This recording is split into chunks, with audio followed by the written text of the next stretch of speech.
Hi guys, welcome to cricket Tamizha. So இந்த வீடியோவில் நம்ம என்ன பார்க்குறோம்னா முஸ்தபிசூர்.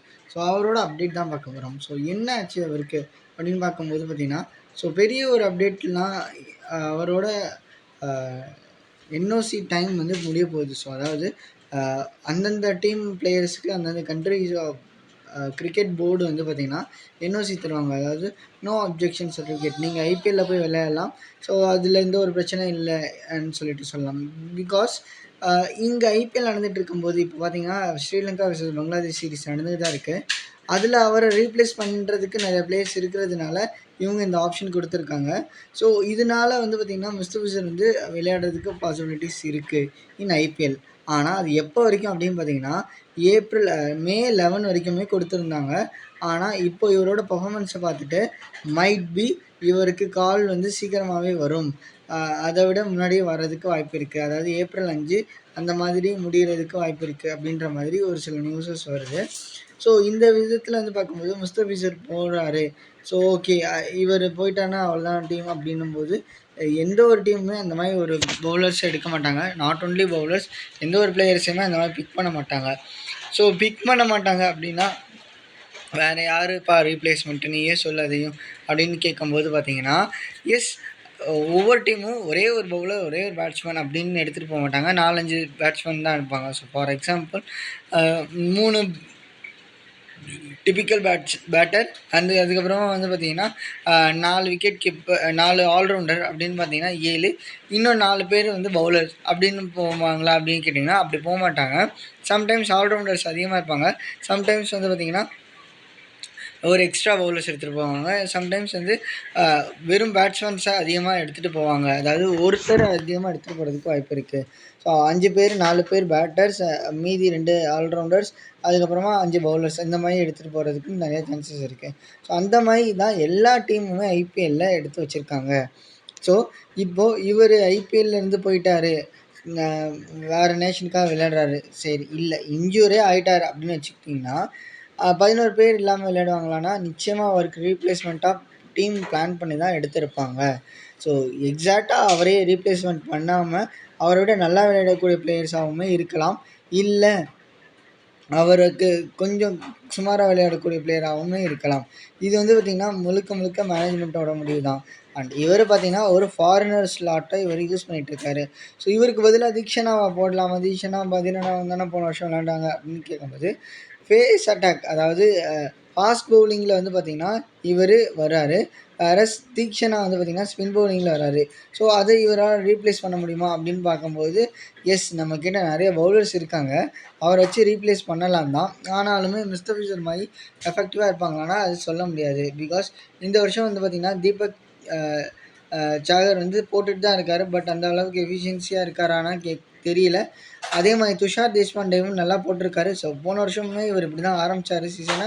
சொல்லப்போனால் இதை விட புவராக ஆரம்பித்தார். ஆனால் முடியும் போது வந்து பார்த்திங்கன்னா one of the bubble cap காம்படிட்டர்ஸில் வந்திருந்தார். அண்ட் அதே மாதிரி மற்றவங்களுமே இருக்காங்க. ஸோ எக்ஸாக்டாக சொல்லணுன்னா முகேஷ் சௌத்ரி நல்லா போட்டுட்ருக்காரு அப்படின்றது வந்து நம்மளே வீடியோஸ் எல்லாமே நிறையா போட்டிருப்போம். ஸோ இந்த நிறைய வீடியோஸில் வந்து பார்த்திங்கன்னா முகேஷ் சௌத்ரியோட ப்ராக்டிஸ் வீடியோ வந்து நீங்கள் பார்த்துருப்பீங்க. ஸோ அந்த விதத்தில் வந்து பார்க்கும்போது முகேஷ் சௌத்ரி வந்து ஒரு ஆப்ஷனாக இருக்கிறதுக்கு சான்சஸ் இருக்குது. அதாவது முஸ்தபிசருக்கு ரீப்ளேஸ்மெண்ட்டாக சப்போஸ் அவர் இல்லை அப்படின்னு பார்த்தீங்கன்னா இன்னுமே நிறைய பேர் நம்ம வச்சுருக்கோம். ஸோ ஃபார் எக்ஸாம்பிள் வந்து பார்த்திங்கன்னா ஹெங்கிகார் இருக்கார். ஸோ இவர் வந்து பார்த்திங்கன்னா லாஸ்ட் இயரில் வந்து நம்ம யூஸ் பண்ணி தான் இருந்தோம். ஸோ அது இல்லாமல் பார்த்திங்கன்னா நான் முன்னாடி சொன்ன மாதிரி முகேஷ் சௌத்ரி, அது இல்லாமல் பார்த்திங்கன்னா பிரசாந்த் சோலங்கி அண்ட் சம்ரஜித் சிங். ஸோ சம்ரஜித் சிங் வந்து ஆல்ரெடி போட்டு தான் இருந்தார் சிஎஸ்கேக்காக. ஸோ எஸ், அவர் விளையாடுறான்னு பார்க்கலாம். இல்லை துஷார் தேஷ்பாண்டேவே அவங்க இன்னும் நல்லா டியூன் பண்ணாலுமே தீக்ஷனாவை உள்ளே எடுத்துகிட்டு வரதுக்கு வாய்ப்பு இருக்குது. சப்போஸ் தீக்ஷனாவை எடுத்துகிட்டு வரல அப்படின்னு பார்க்கும்போது முகேஷ் சௌத்ரி, பிரசாந்த் சோலங்கி, இல்லைனா ஹெங்கிகார். ஸோ இவங்க 3 பேர்த்துக்கு தான் இன்னுமே சான்சஸ் அதிகமாக இருக்குது. பிகாஸ் நம்மக்கிட்ட இருக்கிற பிளேயர்ஸ் எல்லாமே இவங்க தான். ஸோ இவங்களை வச்சு தான் நம்ம ஆடணும். ஓகே, நெக்ஸ்ட்டு யாருக்கு வாய்ப்பு இருக்குது அப்படின்னு பார்க்கும்போது மெஜாரிட்டி இவங்களுக்கு தான். சப்போஸ் ரீப்ளேஸ்மெண்ட்டில் போகிறாங்க, ரீப்ளேஸ்மெண்ட் இந்த ஐபிஎல் 2024 வந்து பார்த்திங்கன்னா எப்படி எடுத்திருக்காங்கன்னா ஐபிஎல் 2024 ரீப்ளேஸ்மெண்ட் வந்து பார்க்கும்போது ஒரு பிளேயர் வந்து இன்ஜூர்டு விஷயமாவோ இல்லை நேஷ்னல் இன்ஜூரி விஷயமாவோ இல்லைனா பர்சனல் ரீசனாலேயோ அந்த டோர்னமெண்ட்லேருந்து போகிறாரு அப்படின்னா எஸ் அவர் போகலாம். அதுக்கு பதில் வேறு ஒரு பிளேயரை இவங்க எடுத்துக்கலாம் அப்படின்றது தான். ஆனால் அவங்க நேஷ்னலுக்காக போய் விளையாட போகிறாங்க. ஃபார் எக்ஸாம்பிள் முஸ்தபிசூர் வந்து பங்களாதேஷ் இல்லையா, அவர் பங்களாதேஷ்காகவே போய் விளையாட போகிறாரு அப்படின்னா இவருக்கு ரீப்ளேஸ்மெண்ட்டாக, அதாவது இன்னொரு வாட்டி ஆக்ஷன் பண்ணி எடுக்கிறாங்க இல்லையா, அந்த மாதிரியே பண்ணி வாங்கிக்கலாம் அப்படின்ற மாதிரி ஒரு ரூல் இருக்குது. அதாவது இவரோட பேஸ் ப்ரைஸ் 2 crores. ஸோ அந்த பேஸ் ப்ரைஸ் 2 crores இல்லைனா அதோட கம்மியாக இந்த பிளேயர்ஸ் யாரையாச்சும் ஒருத்தவங்கள சூஸ் பண்ணி நம்ம அவங்களுக்கு ரீப்ளேஸ்மெண்ட்டாக வச்சுக்கலாம். பிகாஸ் அவர் வேறு ஒரு டியூட்டிக்காக போயிட்டார். ஸோ தட் எங்களுக்கு விளையாடுறதுக்கு நம்ம இன்னொரு பிளேயரை எடுத்துக்கிறோம் அப்படின்றது தான் இங்கே மென்ஷன் பண்ண வராங்க. ஸோ இந்த இடத்துல எடுக்கும்போது பார்த்திங்கன்னா நம்ம ஆஸ்திரேலியனான ஹேசல்வுட் அவைலபிளாக இருக்கார். ஸோ அவளோட பேயுமே வந்து பார்த்திங்கன்னா 2 crore தான். அண்ட் அவரை நான் யாரையுமே இன்னும் எடுக்கவே இல்லை, அன்சோல்டாக தான் இருக்கார் ஆப்ஷனில். ஸோ அவர் எடுக்கிறதுக்கும் சான்சஸ் இருக்குது. ஏன் ஹேசல்வுட்னா, போன வருஷம் இல்லாமல் ஹேசல்வுட் நம்ம சிஎஸ்கேக்காக தான் விளையாண்டார். But due to purse availability மணிக்காக ஹேசல்வுட்டை இந்த வாட்டி பிக் பண்ணாமலே நம்மளும் வச்சுருக்கோம். ஸோ இப்போது எப்படிப்பா இவரை அனுப்புறது அப்படின்னு பார்க்கும்போது, லாஸ்ட் இயர் இதே மாதிரி தான் லிட்டன் தாஸ் சேம் பங்களாதேஷியன் தான் கேகேஆருக்காக விளையாண்டுட்டு இருந்தார். அப்போது வந்து பார்த்திங்கன்னா இதே மாதிரி தான் அவருமே போயிட்டார். பட் அவர் போய் வந்து பார்த்திங்கன்னா நேஷ்னல் கேம் விளையாட ஆரம்பிச்சிட்டாரு. அப்படி போகும்போது நமக்கு ரீப்ளேஸ்மெண்ட் எடுக்கக்கூடாது.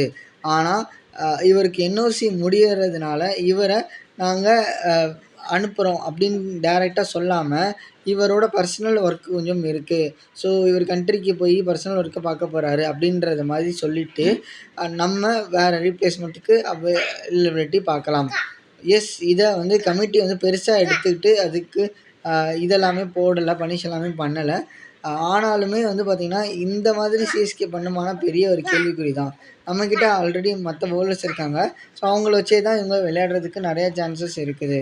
ஸோ பார்க்கலாம், மே 5th வரைக்கும் இருக்காரா, இல்லை ஏப்ரல் 5th வரைக்கும் இருக்காரா, இல்லை மே 11th தாண்டி பங்களாதேஷ் கிரிக்கெட் போர்டு வந்து இவருக்கு என்ஓசி திருப்பி தராங்களான்றதை வெயிட் பண்ணி தான் பார்க்கணும் கைஸ். ஸோ இதுதான் முஸ்தபிசூரோட அப்டேட்.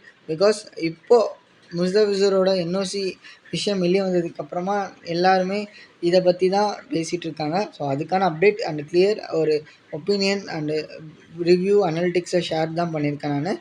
அண்ட் அதே மாதிரி வந்து பார்த்திங்கன்னா இவர் தான் பர்பிள் கேப்பில் இப்போதைக்கு லீடராக இருக்கார். அதாவது 2 மேட்ச்சில் பார்த்திங்கன்னா 6 விக்கெட் எடுத்திருக்காரு. ஸோ ஃபஸ்ட்டு மேட்ச்சில் 4 விக்கெட் எடுத்திருந்தார். அண்ட் அதுக்கப்புறமா 2 விக்கெட் எடுத்திருந்தார்.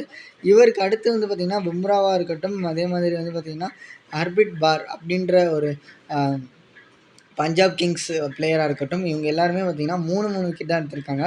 ஸோ இவருக்கு அடுத்த மேட்ச்சில் 2 விக்கெட்டோ இல்லைனா 1 விக்கெட்டோ கிடைக்கும் போதே இவர் லீடிங் பாயிண்ட்டில் இன்னுமே ஸ்ட்ராங்காக நிற்பார். நிச்சயமாக அவர் விக்கெட் எடுப்பார். ஸோ 1 or 2 விக்கெட்ஸ்க்கு மேலே எடுக்கும்போது அவருக்கும் அந்த பர்பிள் கேப்போட இது ஈஸியாக கிடைக்க வாய்ப்பு இருக்குது. ஸோ இதான் கைஸ் நம்ம வீடியோவில் பார்த்துருக்கோம். ஸோ உங்கள் ஃப்ரெண்ட்ஸ் யாராச்சும் ஐபிஎல் இல்லை கிரிக்கெட் ரிலேட்டட் வீடியோஸ் பார்த்துட்டு இருக்காங்க அப்படின்னா அவங்களுக்கு இந்த வீடியோவை ஷேர் பண்ணுவீங்க. ஸோ தட் அவங்களுமே இந்த மாதிரி நாலேஜை கெயின் பண்ணிப்பாங்க. நம்ம வீடியோ வந்து பிடிச்சிருந்துச்சுன்னா லைக் பண்ணிக்கோங்க. இதே மாதிரி நிறையா வீடியோஸ் நம்ம கிரிக்கெட் ரிலேட்டட் வீடியோஸ் போட்டிருக்கோம் யூடியூப் சேனலில். ஸோ வேணுன்னா சப்ஸ்கிரைப் பண்ணி வச்சுக்கோங்க. அண்ட் பெல் ஐக்கானை கிளிக் பண்ணி வச்சுக்கோங்க. நான் போடுற எல்லா வீடியோவுக்கும் உங்களுக்கு நோட்டிஃபிகேஷன் வரும். அது மட்டும் இல்லாமல் நோட்டிஃபிகேஷன் டேப்பில் ஆல்ன்றதை செலக்ட் பண்ணி வச்சிட்டிங்கன்னா நான் போடுற வீடியோ இல்லாமல் மற்ற போஸ்ட்டும் உங்களுக்கு வந்தடையும். So thank you guys for your support.